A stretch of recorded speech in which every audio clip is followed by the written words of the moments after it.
Here we have a first-generation iPod Nano.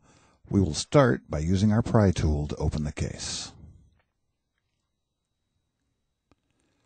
Once the case is open, you will notice that there are 3 screws in place which must be removed. Those screws are located here, here, and here. Next, you'll want to take your pry tool and very carefully lift the battery, which is secured with double stick tape.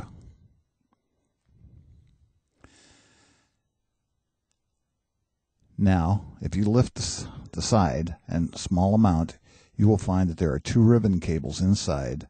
They are secured with black bars, which you must lift to release in order to continue.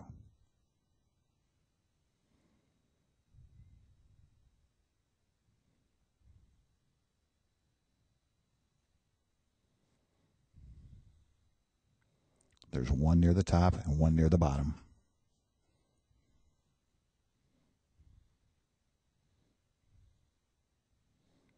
Always remember to use proper grounding procedures when working on any of your electronics to minimize any damage that could happen from static electricity.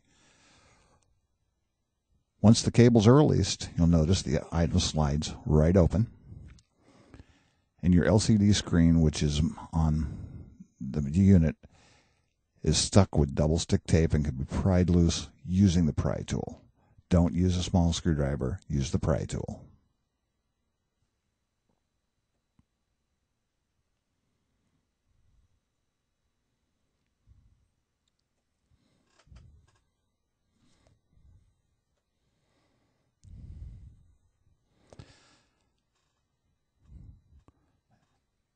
That's all there is to it. Installation is the reverse of these procedures.